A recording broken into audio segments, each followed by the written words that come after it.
Hello everyone, welcome back to my channel. Thanks so much for being here today. Today's video is going to be my July TBR.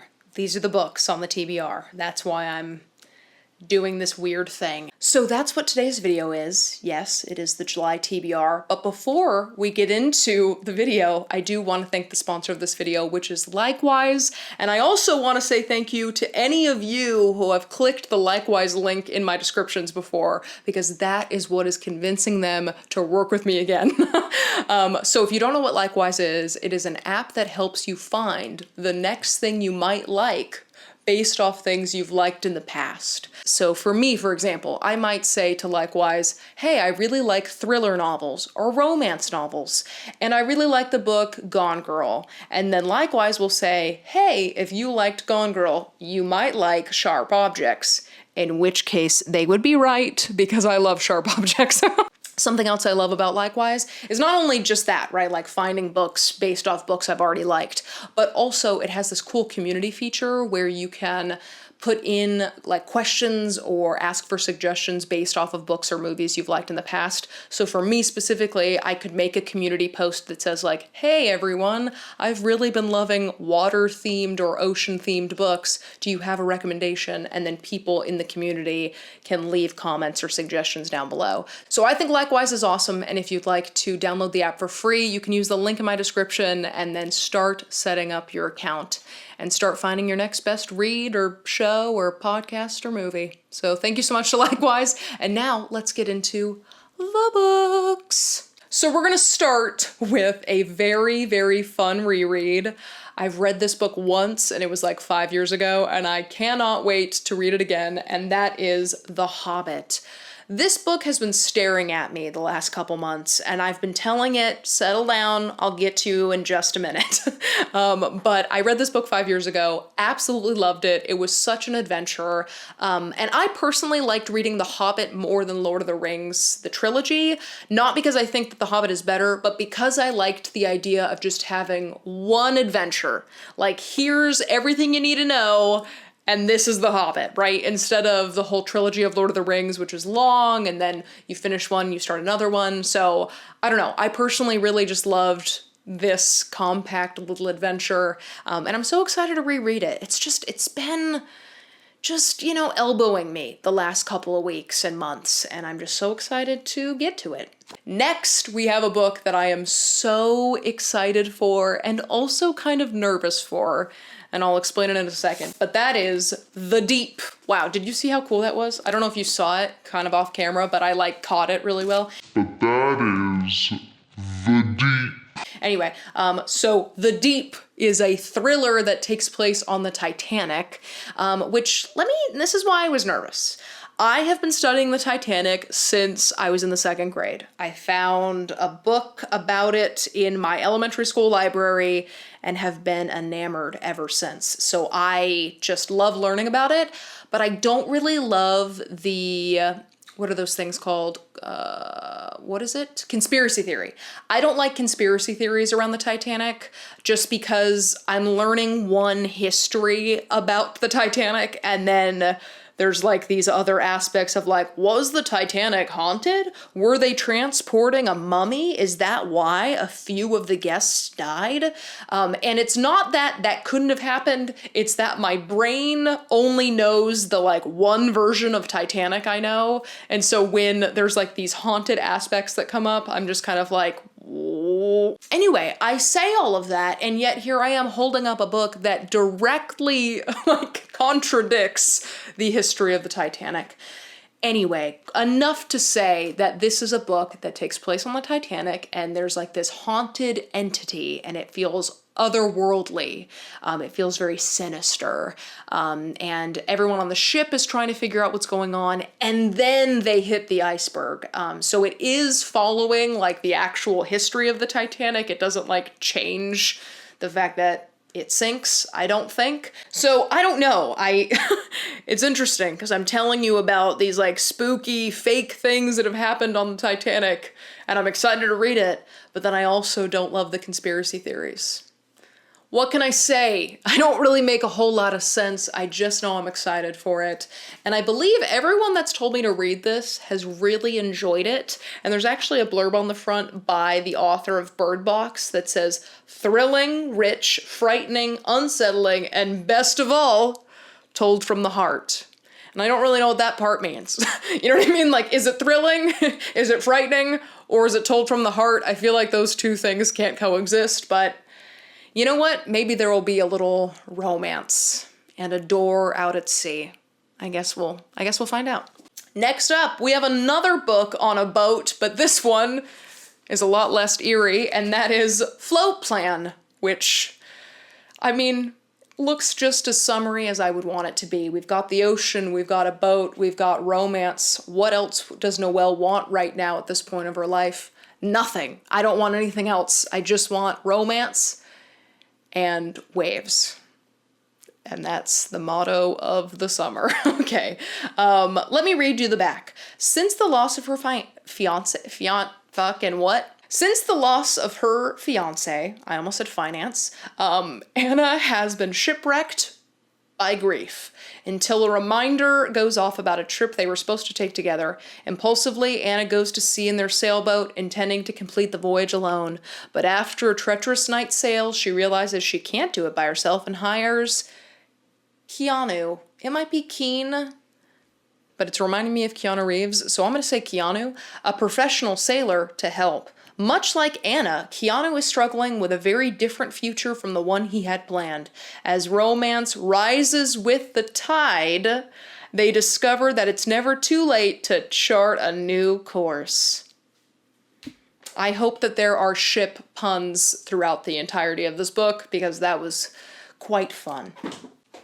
All right, next, who would have guessed? We have another book that has waves or oceans on the front, yet this is one of the prettiest by far, and that is Tin Man. I'm hoping it's focusing and that you're able to see this kind of like coppery gold embossed pattern of waves on the front.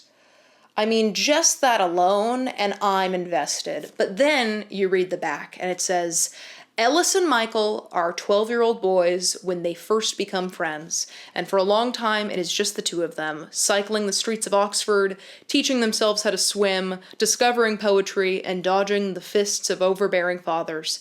And then one day, this closest of friendships grows into something more. Many years later, Ellis is married to Annie, quite the plot twist, and Michael is nowhere in sight, which leads to the question, what happened in the years between? I will be reading this month. I've been meaning to for quite a while, and I've actually already started it. And page 16. This is going to be a really quick read, and I hope it devastates me and makes me cry. That's all I want in the world. That's all I want in the world. That's all I want in the world. What else does Noelle want right now at this point of her life? Nothing. I don't want anything else. I just want romance and waves.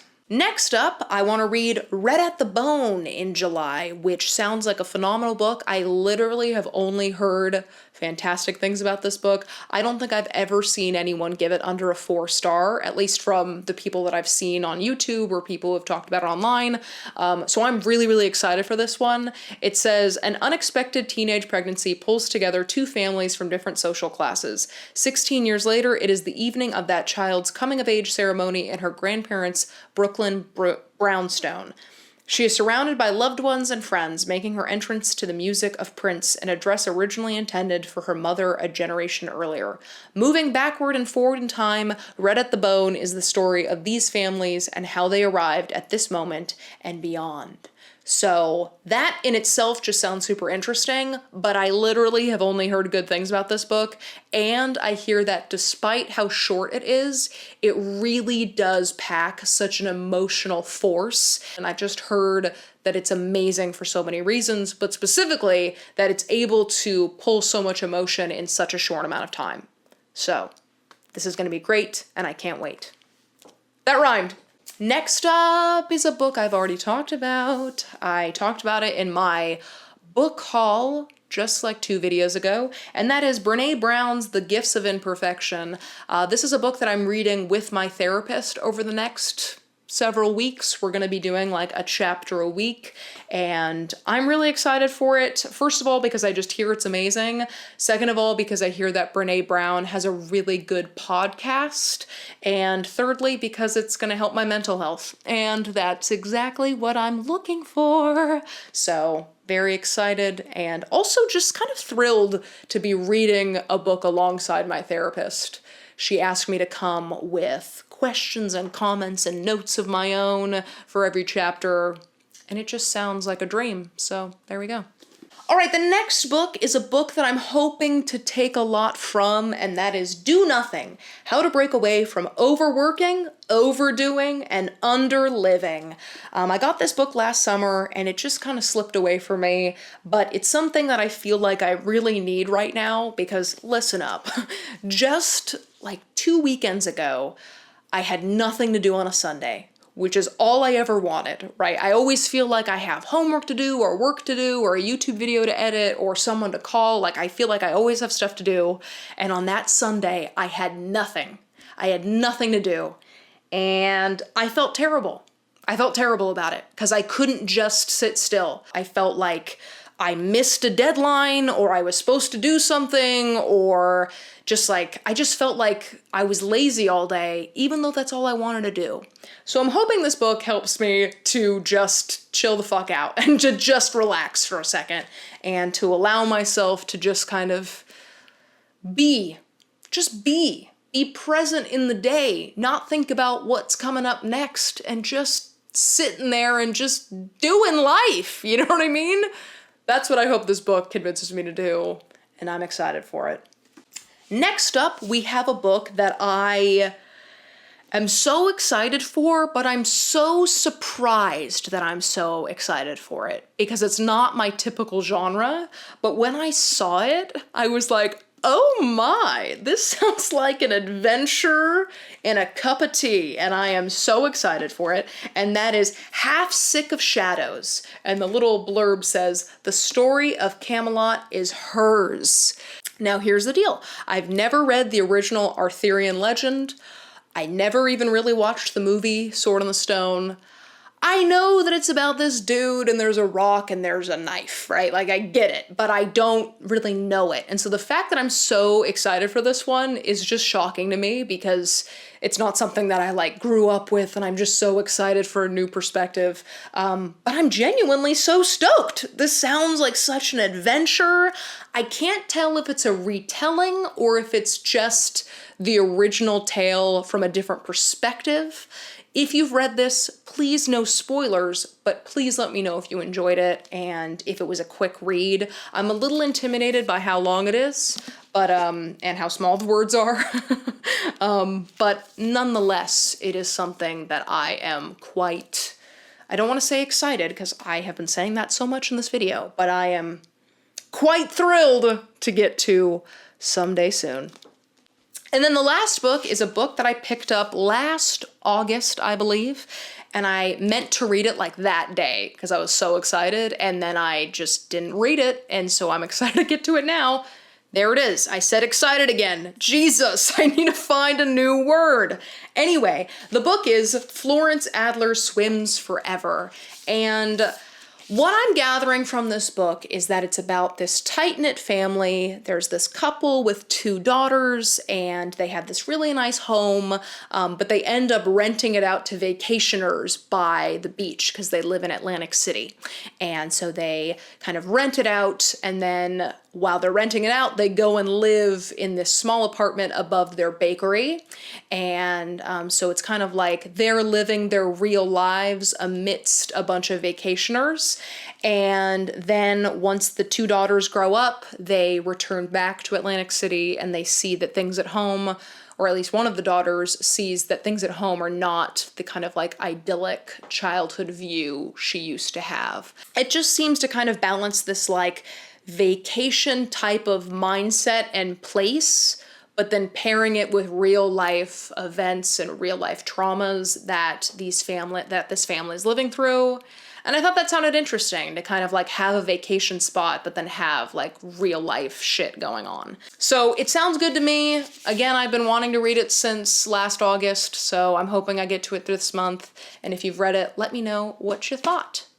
And there we have it, my friends. That is the last book, and that is the end of this TBR. Let me know what book you're most excited to read in July, what book from here you have already read that you really liked, or that you're excited to read now that you've seen it. I just love talking about books, so let me know what you'd like to read. I hope you liked this video, I hope you had fun, and I hope to see you in the next one. Oh, and one more thing. Thanks again to Likewise for sponsoring my channel. Click the link in my description to download the app and get great recommendations for free. Okay, bye!